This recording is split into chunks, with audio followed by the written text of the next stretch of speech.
it has been fun to visit with the various teams as well as their coaches and their support staff and just learn, like, what are y'all doing differently here now that it's Olympic year? And, you know, some teams have shared with me, we're training somewhere new, or we changed this with our staff, or even specific athletes saying I changed this about my nutrition, about my sleep. And then other athletes saying, it's Olympic year, I didn't change a thing. It's worked thus far, I'm going to keep working what works. So it's just been a joy for me as a retired athlete to come and visit with everyone and just see how are you handling the pressure and how are you managing, you know, either Olympic year nerves. Go to the start. Gladiators, Dalmatians, and Roosters. Ready? Aurélie Levesque, Valentina Asic, Martina Valchipina, someone you used to race against, and Fawn Cushing, and it's Valchipina off to the lead for the Gladiators. Valchipina coming back from a pretty serious broken ankle back in 2023. She spent a long time rehabbing that. Still has problems, things that she has to be aware of, but still able to compete at a high level, even with some things that she has to manage. Sariana Siegel on the ice, Wang Xinran, Chloe Olivier, and Katarina Budic. The Dalmatians is another one of those sides with 2 female skaters, 2 male skaters, so they know their mixed relay coming in. The French 14th,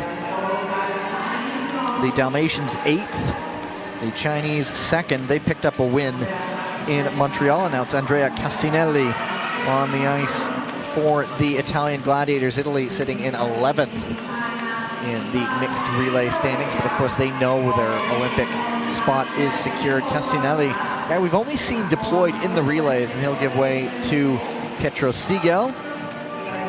A conservative push there by the Chinese team, and it goes to show that sometimes, you rarely want to push all out. You're often trying to read the situation, because the worst thing you can do is push your teammate into a pass that won't work.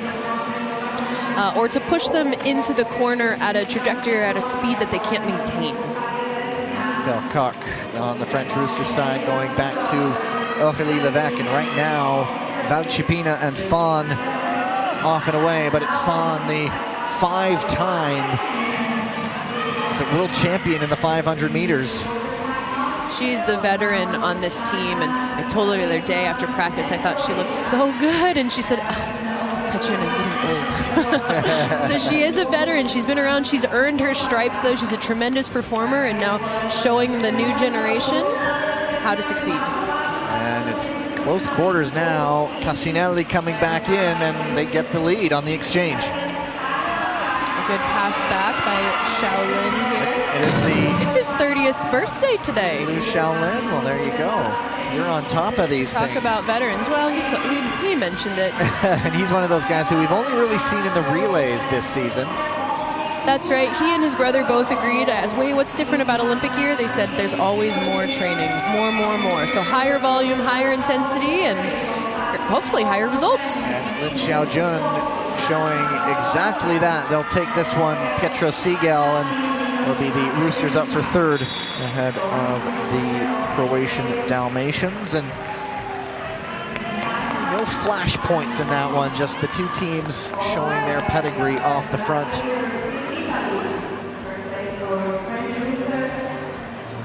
The Italians have really grown that depth in their side that they can really drop anybody into the relays, and they don't really skip a beat.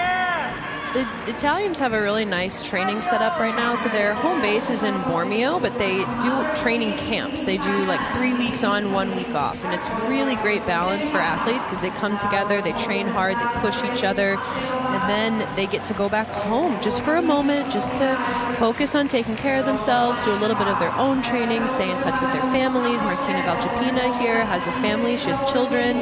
She actually raced in the 2018 Olympic relay. Pregnant? She really did. She might have. She really. I wasn't there, but no. Like, she's really incredible how she's been able to maintain a life balance, work-life balance, and be an elite athlete. On that Italian side, they were in Bormio this year's, last year's. It's 2025. It was this year's. The Giro d'Italia, the first of the 3 Grand Tours of cycling. They had a stage finish in Bormio. And so at that time, the Italians were there, the Dutch were there, and there are pictures, and you almost see the images of the Dutch holding out the Dutch flags in the finish line. A really scenic mountaintop finish, won by the developing Mexican cyclist Isaac Del Toro. But it was cool that they crossed paths. Of course, the cycle